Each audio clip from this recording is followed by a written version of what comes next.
সবেরই শেষ আছে, কিন্তু এসএসসি দুর্নীতির যেন শেষ আর হয় না। প্রতিটা মুহূর্তেই নতুন নতুন দুর্নীতির একটা চমক আমরা লক্ষ্য করছি। অভিজিৎ গঙ্গোপাধ্যায় মহাশয়ের সময় থেকে এই এসএসসি দুর্নীতি জনসমক্ষে এসেছে বিভিন্ন সময়ে বিভিন্ন রূপে, কিন্তু সেই রূপ যে এতটা ভয়ঙ্কর আকার ধারণ করবে সেটা কেন কেউই হয়তো এটা আশা করেনি, গুণাক্ষরেও টের পায়নি, স্বপ্নেও ভাবেনি। একসময় এই এসএসসি বোর্ড থেকেই কিন্তু ক্যান্ডিডেটদেরকে বলা হয়েছিল এসএসসি কি দুর্গাপুজো, অর্থাৎ এসএসসির জন্য অধীর আগ্রহে অপেক্ষা করে থাকা দীর্ঘ 8 বছরের ওপর ক্যান্ডিডেটকে হাসির পাত্র করে তুলেছিল যে এসএসসি বোর্ড। আজ সেই এসএসসি বোর্ডই কিন্তু সকলের কাছে হাসির পাত্র হয়ে উঠছে। কেন এই কথাটা বলছি সেটা আপনারা ভিডিওটি যদি একটু ডিটেলসে দেখেন, একটু ধৈর্য সহকারে শোনেন, তাহলেই কিন্তু আজকে ব্যাপারটা আপনাদের কাছে ক্লিয়ার হয়ে যাবে। প্রথম কথা এটাই বলবো, যেখানে কেবল যোগ্যরাই যে কেবল আন্দোলন করছেন, ধর্ণা দিচ্ছেন তাই নয়, যারা অযোগ্য রয়েছেন তারাও কিন্তু নিরুপায় হয়ে আন্দোলনে নামতে চলেছেন, কেননা তাদের কাছে আর কোনো উপায় নেই।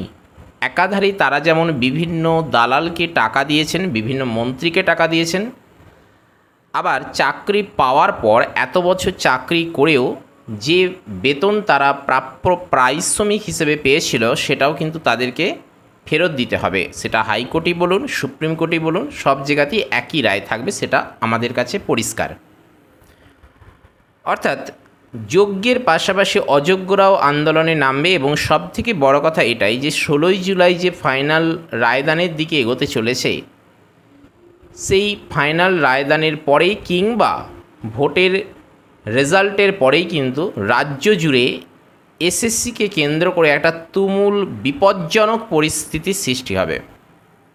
বলা চলে জরুরি অবস্থা জারি করার মতন একটা ভয়ঙ্কর পরিস্থিতির সৃষ্টি হতে চলেছে। কেন হতে চলেছে সেটা আজকের এপিসোডে আমরা একটু ডিটেলস আলোচনা করার চেষ্টা করব, সম্পূর্ণ আমার ব্যক্তিগত মতামত থেকে।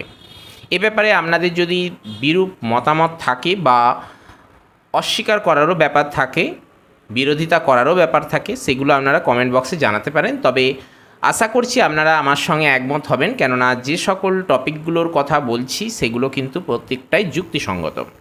আসুন আজকের এপিসোডে আমরা কোন কোন বিষয়গুলোর ওপর মেনলি ফোকাস করার চেষ্টা করব সেগুলো একটু এক পলকে দেখে নিই। প্রথমে, বিএড ছিল না তাও চাকরি মিলেছে, এবং আজ দীর্ঘ 8 বছরের ওপর চাকরি তিনি করে আসছেন। এসএসসি নম্বর বাড়ানোর তালিকা গিয়েছিল নাইসার কর্তা নীলাদ্রি দাসের কাছে, অর্থাৎ নতুন একটা নাম আমরা পাচ্ছি। এতদিন পঙ্কজ বানসালের কথা আমরা পেয়ে আসছিলাম উত্তরপ্রদেশের গাজিয়াবাদ থেকে, সেখানে তার কাছ থেকে কিছু হার্ড ডিস্ক এবং ওয়েমার পাওয়া গেছে। সেই সঙ্গে এখানে নীলাদ্রি দাসের নাম আমরা পাচ্ছি। সেই সঙ্গে প্রাক্তন এসএসসি চেয়ারপারসন শান্তিপ্রসাদ সিনহার নাম আবার নতুন করে উঠে আসছে, যিনি আজ বা বর্তমানে জেলে রয়েছেন। শুধু এসএসসি কেন, প্রাইমারি বোর্ডেরও যে চেয়ারম্যান মানিক ভট্টাচার্য তিনিও জেলে রয়েছেন। যাই হোক, সেই শান্তিপ্রসাদ সিনহার মেল গেছে এই নীলাদ্রি দাসের কাছে, অর্থাৎ উভয়ের মধ্যে একটা যোগ সাদৃশ্য খুব দীর্ঘদিন ধরে পাকাপোক্তভাবে ছিল। উদ্দেশ্য আপার প্রাইমারিতেও কর্মশিক্ষা এবং শারীর শিক্ষাতে এই একই পদ্ধতিতে নম্বর বাড়ানো, অর্থাৎ এসএসসিতে যেভাবে নম্বর বাড়ানো হয়েছে ঠিক একইভাবে। অর্থাৎ আমরা এতদিন শুনে আসছিলাম যে ওএমআর ম্যানিপুলেশন, কখনো বা বলা হচ্ছিল সাদা পাতা জমা দেওয়া হয়েছে, কখনো বলা হচ্ছে র্যাঙ্ক জাম করে ইত্যাদি 17টা দুর্নীতি বা 17 রকমের দুর্নীতি করা হয়েছিল। তার সঙ্গে নতুন কিছু কিছু দুর্নীতি এখানে যুক্ত হচ্ছে, যেগুলো দেখলে বা যেগুলো শুনলে আমরা কিন্তু চমকিত হচ্ছি। আমরা এতদিন জেনেছিলাম এসএসসিতে দুর্নীতি হয়েছে, কিন্তু আপার প্রাইমারিতেও একটা পরিকল্পনা এসে গিয়েছিল, এবং সে ব্যাপারে কিন্তু শান্তিপ্রসাদ সিনহা অর্থাৎ এসএসসি চেয়ারম্যানের কাছ থেকে মেল গেছে এই নাইসার কর্তা নীলাদ্রি দাসের কাছে, এবং সেক্ষেত্রে এসএসসির মতনই কর্মশিক্ষা এবং শারীরশিক্ষা বিষয়ের ওপর আপার প্রাইমারিতে একই পদ্ধতিতে নাম্বার বাড়ানোর জন্য মেল গেছে, এবং সেই মেলও কিন্তু সিবিআইয়ের কাছে ধরা পড়েছে। এই সবের জন্য নাইসাকে দেওয়া হয়েছে মূল্যবান পুরস্কার, অর্থাৎ তাকে এমনি কাজ করানো হয়নি এবং তাকে এই কাজে আরও উৎসাহিত করে তোলার জন্য তাকে মূল্যবান পুরস্কারও দেওয়া হয়েছে এবং নাইসা সেটা কিন্তু সসম্মানে গ্রহণও করেছে এবং উপহার স্বরূপ মিলেছে আরও অন্যান্য নিয়োগের দায়িত্ব। অর্থাৎ শুধু এসএসসি নয়, আরও অন্যান্য যে সকল চাকরির পরীক্ষাগুলি ওএমআর সিটে হয় সেখানেও কিন্তু এই একইভাবে নাম্বার বাড়ানো বা এই ধরনের আরও অনেক দুর্নীতি করার জন্য তার সঙ্গে অর্থাৎ নাইসার প্রধান পঙ্কজ বানসালি বলুন কিংবা নীলাদ্রি দাসী বলুন, উভয়ের মধ্যে কিন্তু একটা ভালো যোগসাজস্য, ভালো রিলেশন তৈরি করার চেষ্টা করা হয়েছে, কখনো উপহার দিয়ে, কখনো তাকে উৎসাহিত করে এবং তার সঙ্গে রেগুলার মেল আদান প্রদানের মাধ্যমে।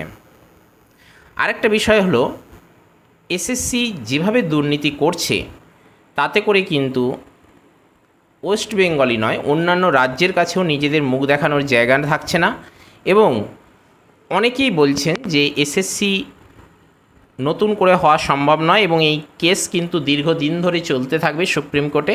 কিন্তু না, এটা বলবো কেননা এখানে যেহেতু হাইকোর্ট থেকে চাকরি বাতিল করে দেওয়া হয়েছে এবং সেই সঙ্গে সুপ্রিম কোর্টের প্রধান বিচারপতিও যেভাবে তৎপর হয়েছেন এবং এসএসসি বোর্ডকে নির্দেশ দিয়েছেন যে এত তারিখের মধ্যে যোগ্য অযোগ্যের পৃথকীকরণ করে সেটা যুক্তিসঙ্গত, সত্যনিষ্ঠ, প্রমাণ সাপেক্ষ এবং গ্রহণযোগ্য তালিকা সুপ্রিম কোর্টে জমা দিতে বলা হয়েছে, সেক্ষেত্রে কিন্তু প্রধান বিচারপতিও বিশেষভাবে তৎপর এই কেসটা কমপ্লিট করে দেওয়ার জন্য। আমরা আশা করতে পারি 16ই জুলাইয়ের পরেই কিন্তু আমরা ফাইনাল জাজমেন্টের দিকে এগিয়ে যেতে পারবো এবং ফাইনাল জাজমেন্ট আমাদের হাতে চলে আসবে বা ফাইনাল জাজমেন্ট আমরা পাবো।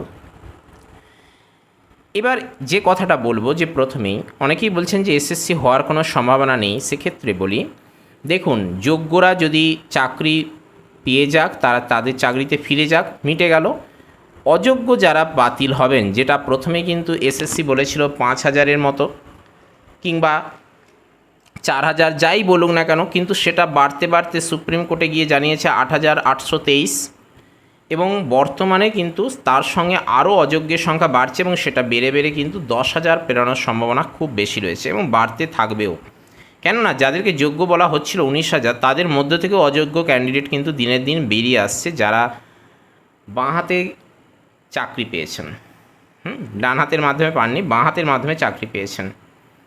সবথেকে আকর্ষণীয় বিষয়, সুপ্রিম কোর্টে এখনও পর্যন্ত এসএসসি বোর্ড জানিয়েছিল তারা যোগ্য অযোগ্যের যথাযথ পার্থক্য বা পৃথকীকরণ তারা করে সেটা সুপ্রিম কোর্টে জমা দেবে, কিন্তু এখনও পর্যন্ত 4,000 সদস্য বা 4,000 অযোগ্য ক্যান্ডিডেটের নাম তারা জমা দিয়েছে, বাকিদের কিন্তু এখনও জমা দেয়নি। এবং হাইকোর্টের ন্যায় সুপ্রিম কোর্টেও কিন্তু রাজ্য সরকার বিভিন্ন সময় বিভিন্ন রকম তথ্য নিয়ে গিয়ে জমা দিচ্ছে, যেমন বর্তমানে 4,000 ক্যান্ডিডেটের অর্থাৎ অযোগ্য ক্যান্ডিডেটের তালিকা জমা দিয়েছে।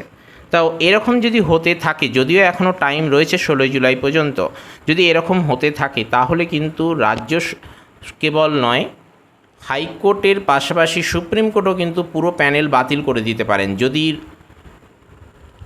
এসএসসি বোর্ড যোগ্য অযোগ্যের পৃথকীকরণ যথাযথ জমা না দেয় কিংবা সেটা যদি সুপ্রিম কোর্টের কাছে পছন্দের বিষয় না হয় বা গ্রহণ করা না হয়, তাহলে কিন্তু পুরো প্যানেল বাতিল হতে পারে। যেটাই হোক না কেন, যদি যোগ্যরা চাকরি পায়, অযোগ্যরা যদি বাতিল হয়, তাহলে অযোগ্য 10,000 পেরিয়ে যাবে এবং সেক্ষেত্রে এই যে 10,000 চাকরি বাতিল হচ্ছে, সেখানে কিন্তু বিদ্যালয়গুলো শূন্যতার সৃষ্টি হবে। স্বাভাবিকভাবেই কিন্তু রাজ্য সরকার নিয়োগ করতে বাধ্য হবে এবং ভেতরের খবর এটাই, রাজ্য সরকার কিন্তু জুলাই আগস্টের দিক করে নতুন এসএলএসটির বিজ্ঞপ্তি আনতে চলেছে, কেননা বর্তমানে ভোটের পরিস্থিতি থাকার কারণে কোনো রকম কিন্তু স্টেপ নিতে পারছে না, কিন্তু জুলাই আগস্ট অর্থাৎ ভোট মিটে গেলেই কিন্তু নতুন বিজ্ঞপ্তি আনতে চলেছে, কেননা সমস্ত দিক থেকে তারা যেভাবে চাপ পাচ্ছে সেই জায়গা থেকে নতুন এসএলএসটি না করা ছাড়া আর কোনো পথ থাকছে না।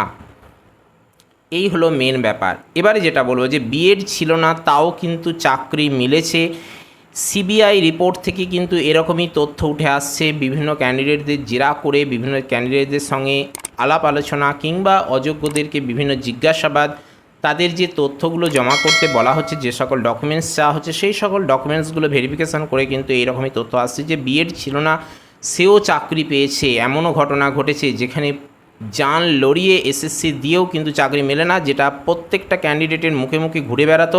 আজ সেটাই কিন্তু প্রমাণস্বরূপ ধরা পড়ছে সিবিআইয়ের কাছে, প্রমাণস্বরূপ ধরা পড়ছে কিন্তু কোর্টের কাছে। এসএসসি নম্বর বাড়ানোর তালিকা গিয়েছিল নাইসার কর্তা নীলাদ্রি দাসের কাছে। তাকে জানানো হয়েছিল যে এই নাম্বারগুলো বা এই সকল ক্যান্ডিডেটের নাম্বার বাড়িয়ে দিয়ে তাদেরকে পাস করিয়ে দেওয়া হোক।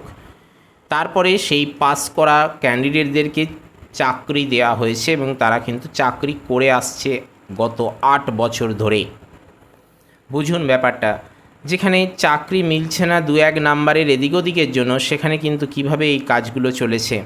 আপনি নিজেকে ভাববেন যে আমি হয়তো ভালো পরীক্ষা দিতে পারিনি, এসএসসি হয়তো এতটাই কঠিন বিষয়, পাস করা যায় না। যারা পাস করেছে তারা হয়তো বিশাল কিছু পড়াশোনা করেছিল, তারা হয়তো ভীষণ ব্রিলিয়েন্ট ছেলে। আপনি নিজেও প্রচুর পরিশ্রম করেছেন, দীর্ঘদিন পড়াশোনা করেছেন, অধ্যাবসায় করেছেন, তা সত্ত্বেও আপনার মনে হতে পারে যে যারা পাস করেছে তারা হয়তো বিশাল কিছু। আমরা তাদের দিকে তাকিয়েওছি সেরকম চিন্তা ভাবনা নিয়ে যে ওই দিদিমণি, ওই মাস্টারমশাই খুব ভালো পড়াশোনা, খুব ভালোভাবে চাকরি পেয়েছেন, খুব ভালোভাবে পড়াশোনা করেছেন, উনি খুব ব্রিলিয়েন্ট। কিন্তু আদতেই কি ব্যাপারটা সেটা তো আপনারা বুঝতেই পারছেন, সেটা তো আমরা সকলেই বুঝতে পারছি। এ ব্যাপারে আপনাদেরও কিছু বক্তব্য থাকলে নির্দ্বিধায় কমেন্ট বক্সে জানাতে পারেন। শান্তি প্রসাদ সিনহা, যিনি ছিলেন এসএসসির প্রাক্তন চেয়ারম্যান, তিনি এই রকম কাজগুলো করছেন, তিনি এই রকম নোংরা কাজগুলো করেছেন, যেটা আজ আমাদের কাছে পরিষ্কার হয়ে উঠছে। এতদিন কথা শুনে আসছিলাম এসএসসি, আপনি তুই বিএড পড়েছিস, আর বিএড পড়ে কি হবে, এসএসসি তো হবে না, এসএসসি তো হচ্ছে না। আপনি একটা বিএড করা ক্যান্ডিডেট, সেখানে 5-এ পড়ে, 3-তে পড়ে, 2-এ পড়ে, সেও আপনাকে কি করছে, ইনসাল্ট করে দিচ্ছে, ও তো এসএসসি হবে না। এত বড় বড় কথা। আজকে কি পরিস্থিতি দাঁড়াচ্ছে, কেন এসএসসি হবে না, কেন হয়নি এতদিন, আর যেটা হয়েছে সেটাই বা কী হয়েছে। উদ্দেশ্য আপার প্রাইমারিতেও কর্মশিক্ষা, শারীরশিক্ষাতেও একই পদ্ধতিতে নম্বর বাড়ানো। শুধু এসএসসি নয়, প্রাইমারি, আপার প্রাইমারি সব জায়গাতেই একই পদ্ধতিতে নোংরামো শুরু হয়ে গেছে, যা আমাদের কাছে পরিষ্কার হয়ে উঠছে। এইভাবে চলে আসতো, আমরা ভাবতাম যে আমি হয়তো ভালো পরীক্ষা দিতে পারিনি, আমি হয়তো গবেট ছেলে, আমি হয়তো ভালো প্রিপারেশন নিতে পারিনি, ওরা খুব ব্রিলিয়েন্ট, ওরা খুব পড়াশোনা করেছে তাই চাকরি পেয়েছে। বিষয়টা হচ্ছে এই রকম। এইভাবে আপনি পড়তে থাকবেন, এইভাবে আপনি কষ্ট করতে থাকবেন, এইভাবে আপনার বয়স চলে যাবে, আপনি এলাকার মানুষের কাছে, আত্মীয় পরিজনের কাছে প্রমাণিত হয়ে যাবেন আপনি একটা অযোগ্য ছেলে, আপনি একটা গবেট ছেলে, চাকরি পেয়ে দেখাতে পারে না, মুখে শুধু বড় বড় কথা, চাকরি পেয়ে দেখাতে পারে না, একটা এত পড়াশোনা করলো, এত খরচ করেছে, শুধু মুখে বড় বড় কথা। এই সকল কথা শুনে আসতে হয়েছে, অথচ দেখুন পরিস্থিতি এই রকম। এই সবের জন্য তাকে পুরস্কারও দেওয়া হয়েছে, নাইসাকে পুরস্কারও দেওয়া হয়েছে, অর্থাৎ সেয়ানে সেয়ানে কোলাকুলি হয়েছে, নিজেদের মধ্যে আনন্দ হয়েছে, নিজেদের মধ্যে উৎসব করেছে। গরিব ছেলেদের, যোগ্য ছেলেদের, মেধাবী ছেলেদের, কষ্ট করে পড়াশোনা করা ছেলেদের, রাত জেগে পরিশ্রম করছে, গরমে প্রখর রোদে পড়াশোনা করতে হয়, দুপুর রোদের মধ্যেও পড়াশোনা করতে হয়। আমি জানি এসএসসি দিতে গেলে কতটা পরিশ্রম করতে হয়। শীতের সময় হলে পড়াশোনা করতে গিয়ে ঠান্ডা লেগে যায়, গ্রীষ্মের সময় পড়াশোনা করতে গেলে গায়ে ঘামাচি আসে, গায়ে র্যাশ হয়, গরমের যন্ত্রণা, রাত জাগা, পেটের প্রবলেম ইত্যাদি অনেক সমস্যার সম্মুখীন হতে হয় একটা পড়াশোনা করে প্রিপারেশান নিতে গেলে। সেই জায়গায় দাঁড়িয়ে তারপরেও কিন্তু পরীক্ষা ভালো দেওয়া যায় না, পরীক্ষা ভালো করে যতটা পারা যায় দেওয়ার চেষ্টা করেন, অথচ পরীক্ষার রেজাল্ট আসে কি, call for verification, not call for verification, অথচ তার ভেতরে কি থাকে সেটা আজকে আমাদের কাছে কিন্তু পরিষ্কার হয়ে আসছে। উপহার স্বরূপ বিলেছে আরও অন্যান্য নিয়োগের দায়িত্ব। শুধু এই এসএসসি নয়, অন্যান্য যে ওএমআর সিটে পরীক্ষাগুলো হয় সেখানেও কিন্তু এরকমই দুর্নীতি করার একটা জাল পেতে বসেছিল নাইসা থেকে শুরু করে এই সকল অসাধু চিন্তাভাবনা কাজকর্ম করার কর্মীরা। পরিস্থিতি এরকমই একটা জায়গায় দাঁড়িয়েছে। সেই সঙ্গে আবার একটা নতুন করে যে প্রবলেম আসছে, কাজ করেছি কেন টাকা ফেরত দেবো, আমাদের এতদিনের জীবন কি হলো, আমরা আগামী দিনে কি করে বাঁচবো, হয় আমাদের টাকা যেটা ঘুষ দিয়েছিলাম সেটা ফেরত দিন, নচেত আমরা যে টাকা বেতন পেয়েছি সেটাকে মকুব করুন। এই নিয়ে বিভিন্ন আন্দোলন শুরু করছে যাদের চাকরি অযোগ্য বলে প্রমাণিত হয়েছে তাদের মধ্য থেকে। অর্থাৎ একদিকে যেমন যোগ্য ক্যান্ডিডেটদের আন্দোলন, অন্যদিকে তেমনি অযোগ্য বলে যারা প্রমাণিত হয়েছেন তাদের একটা আন্দোলন আসতে চলছে। উভয়ের মধ্যে যে দ্বন্দ্ব এ আরেক ভয়ানক আকার ধারণ করবে, সেই সঙ্গে পর্ষদের আবার গাফিলতি করার মানসিকতা, সব মিলিয়ে একটা উত্তাল ভয়ঙ্কর পরিস্থিতি সৃষ্টি হতে পারে ভোটের পরে। আমরা ধারণা করছি, এমন নয় যে আমরা আতঙ্ক ছড়াতে চাইছি, জাস্ট একটা ধারণা করছি ব্যক্তিগত চিন্তা ভাবনা থেকে, আমাদের ভুলও হতে পারে। আপনারা নিজেরাও অভিজ্ঞ, আপনারা নিজেরা চিন্তা ভাবনা করুন। আমরা বলছি বলেই যে আপনি সেটা মেনে নেবেন, বা আমরা বলছি বলে আপনাকে যে সেটা মেনে নিতে হবে সেটা নয়। আপনারা নিজেরা চিন্তা ভাবনা করুন, জাস্ট এরকম একটা পরিস্থিতি হলেও হতে পারে। কিন্তু না, বর্তমান প্রশাসন, বর্তমান বিচার ব্যবস্থা অনেকটা তৎপর, তারা যেটা ঠিক করবেন সেই অনুযায়ী কিন্তু ব্যবস্থাটা চলবে।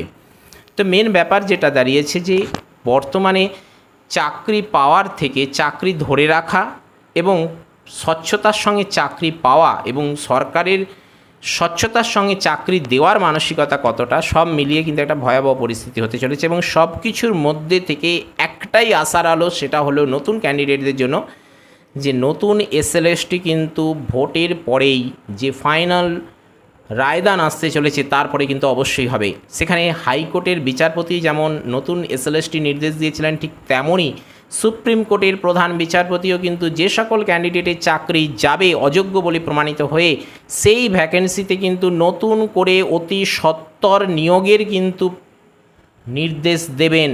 সেটা শুধু 9-10 নয়, সেই সঙ্গে 11-12, গ্রুপ সি, গ্রুপ ডি, অর্থাৎ একসঙ্গে 4টে চাকরির সুযোগ আসতে চলেছে নতুন ক্যান্ডিডেটদের জন্য। এবং সেই সঙ্গে যে সকল অযোগ্য বলে প্রমাণিত হওয়া ক্যান্ডিডেটদেরই যে সেই যে শূন্যপদ, সেই শূন্যপদেই যে নিয়োগ হবে তা নয়, বর্তমানে যে বিপুল পরিমাণে ভ্যাকেন্সি সৃষ্টি হয়েছে, বিপুল দীর্ঘ 8 বছর ধরে যে ভ্যাকেন্সি সৃষ্টি হয়েছে সেইগুলোতেও নিয়োগ হবে এবং সেটা কিন্তু খুব দ্রুততার সঙ্গে হবে। আপনারা প্রিপারেশান শুরু করে দিন, না করে থাকলে অবশ্যই শুরু করুন, কেননা সময় কিন্তু খুব কম পাবেন, পর্ষদ কিন্তু সময় বেশি দেবে না।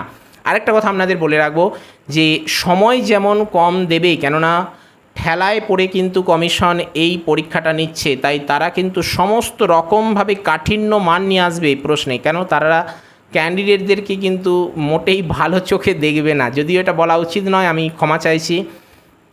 ক্যান্ডিডেটদের ওপরে কিন্তু তারা যথেষ্ট চাপ সৃষ্টি করতে পারেন এই কারণেই যে বিপুল পরিমাণে ক্যান্ডিডেট এখানে আবেদন করবেন, কয়েক লক্ষ ক্যান্ডিডেট এই পরীক্ষার জন্য আবেদন করবেন। স্বাভাবিকভাবেই ক্যান্ডিডেটদেরকে কাট আউট করার জন্য প্রশ্নে কিন্তু কাঠিন্য মানানো হবে। যেমন ধরুন 2022-এ যে পরীক্ষা হয়েছিল সেখানে 1.5 লাখের ওপর পরীক্ষার্থী পাস করেছিলেন, কিন্তু 2023-এ কী করা হলো, যা পরিস্থিতি বা যা প্রশ্ন করা হয়েছে সেখানে কিন্তু 15 থেকে 16,000 কি 17,000 ক্যান্ডিডেট পাস করবেন। অর্থাৎ প্রশ্নে কাঠিন্যমান নিয়ে চলে এলে অটোমেটিক কিন্তু কম্পিটিশান নামিয়ে নেওয়া যায়। সেই জায়গা থেকে বলবো যে মাত্র 2 থেকে 3 মাসের মধ্যে পরীক্ষা হবে, নোটিফিকেশান দেওয়া, ফর্ম ফিল আপ, অ্যাডমিট দেওয়া, সমস্ত মিলিয়ে গেজেট সমস্ত মিলিয়ে 2 থেকে 3 মাসের মধ্যে পরীক্ষা হবে। তাহলে সেই অল্প সময়ের মধ্যে ভালো প্রিপারেশান তৈরি করা খুবই কঠিন। যদিও আপনারা মাদ্রাসা দিয়ে এসেছেন তাই স্বাভাবিকভাবেই কিন্তু আপনারা একটু প্রিপারেশান এলে সেই প্রিপারেশানের সঙ্গে এই প্রিপারেশান অ্যাড করে দিতে পারলে কিন্তু আপনার ভালো প্রিপারেশান তৈরি হবে। তবে বলবো আপনারা ধীরে সুস্থে প্রিপারেশান নিতে শুরু করুন, কেননা 16 জুলাই এখনও টাইম আছে। ধীরে সুস্থে প্রিপারেশান নিন এবং তারপরে সুপ্রিম কোর্টের কী রায় আসে তার উপর ডিপেন্ড করছে নতুন এসএলএসটির ভবিষ্যৎ। নতুন এসএলএসটি অবশ্যই হবে, তবে সেটা কতগুলো ভ্যাকেন্সি নিয়ে হবে সেটাই আমাদের কাছে প্রশ্ন। হ্যাঁ, তো এই মেন ব্যাপারটাই হলো এই রকম, সমস্ত ব্যাপারটা অগোছালোভাবে বললাম। আপনারা নিজেরা অভিজ্ঞ, আপনারা নিজেরা নিজেদের মতো করে গুছিয়ে নিন, কেমন? এবং সেই সঙ্গে আপনাদের যদি কিছু পরামর্শ দেওয়ার থাকে নির্দ্বিধায় কমেন্ট বক্সে জানান। ভিডিওটি যদি ভালো লাগে তাহলে অবশ্যই একটি লাইক করুন। ইনফরমেটিভ যদি মনে হয়, প্রয়োজনের সাথে শেয়ার করার মতো মনে হয় তাহলে অবশ্যই শেয়ার করুন। আর চ্যানেলে নতুন এসে থাকলে অবশ্যই সাবস্ক্রাইব করে অল নোটিফিকেশানটি অন করুন, কেননা আপনাদের উৎসাহই আমাদের এগিয়ে চলার একমাত্র পাথেয়। আর যারা অলরেডি সাবস্ক্রাইব করে ফেলেছেন তাদেরকে চ্যানেলের পক্ষ থেকে অসংখ্য ধন্যবাদ। তো চলুন আজ আপাতত এই পর্যন্তই। নমো টুডে, দেখা হচ্ছে পরের এপিসোডে। জয় হিন্দ, বন্দে মাতরম।